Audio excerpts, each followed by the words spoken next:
Hello everyone, কেমন আছো তোমরা সবাই? আশা করছি ভালো আছো।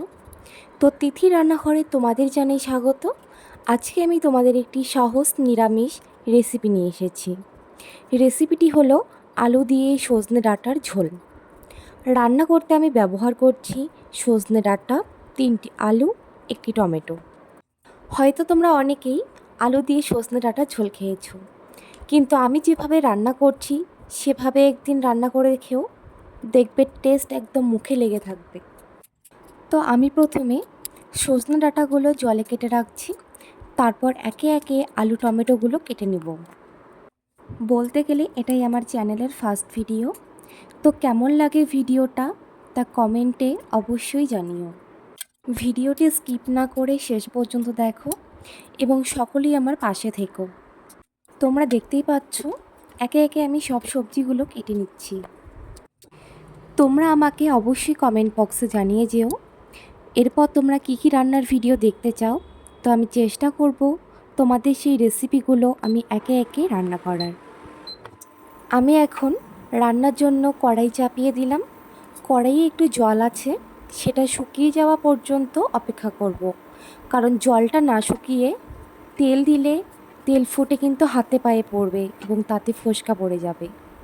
তাই কড়াইয়ে যা জল থাকবে সেটা আগে শুকিয়ে নিতে হবে। তো তোমরা দেখতেই পাচ্ছ আমার কড়াইয়ে যা জল ছিল সেটা কিন্তু শুকিয়ে গেছে। এবার আমি দেব সর্ষের তেল এবং তেলটি গরম হওয়া পর্যন্ত আমি অপেক্ষা করব। আমার তেল কিন্তু গরম হয়ে গেছে এবং সেই গরম তেলে আমি এখন কেটে রাখা সজনেগুলো ভেজে নিব।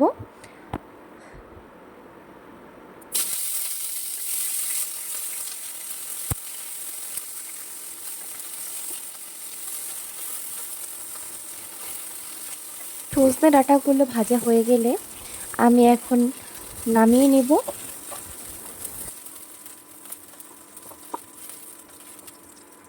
আমি কড়াইয়ে আরও একটু তেল দিয়ে কেটে রাখা যে আলুগুলো ছিল সেই আলুগুলো আমি ভেজে নেব।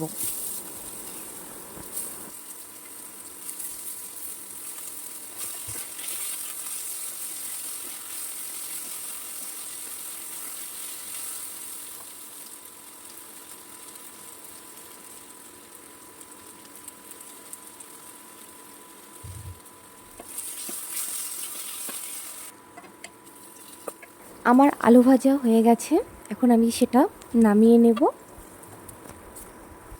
ভেজে নেওয়া আলুটা নামিয়ে নেওয়ার পর আমি সেখানে দেব তেজপাতা, গোটা জিরে, শুকনো লঙ্কা, ঝালের জন্য কাঁচা লঙ্কা। তোমরা যেমন ঝাল খাও সেরকম লঙ্কা দিও। আমি যেহেতু একটু বেশি ঝাল খাই, তো আমি আমার মতো করে ঝালটা দিয়েছি। তো তোমরা সেভাবেই তোমাদের ঝালের পরিমাণটা রেখো।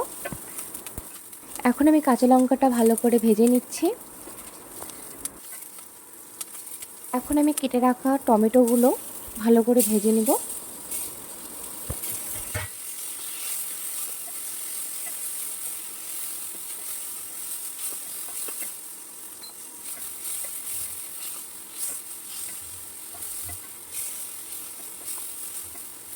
টমেটোটা ভালো করে ভেজে নেওয়ার পর আমি ভেজে রাখা আলু আর সজনেগুলো একসঙ্গে দিয়ে দিব। যেহেতু নিরামিষ সেহেতু আদা বাটা তো মাস্ট দিতেই হবে,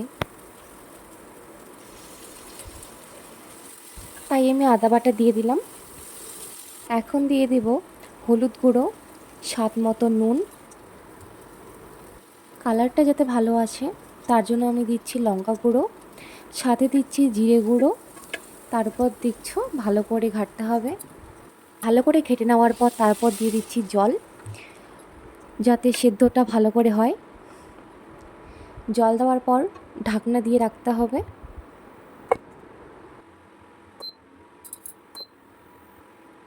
ভাবে বারবার ঢাকনাটা সরিয়ে তোমরা ঘাঁটতে পারো। কারো কারো মনে থাকে পুড়িয়ে যাওয়ার সম্ভাবনা থাকে, তাই।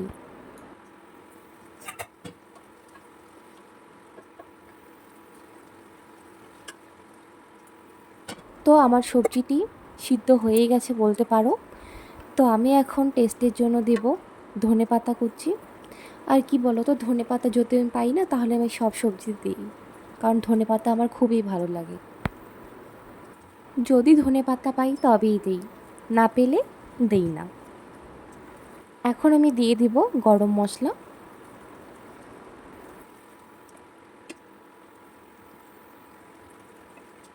আমার সবজি হয়েই গেছে, এবার আমি নামাবো। ভিডিওটি তোমাদের কেমন লাগলো তা কমেন্টে অবশ্যই জানিও। ভালো লাগলে লাইক, কমেন্ট অ্যান্ড শেয়ার করে আমার পাশে থেকো।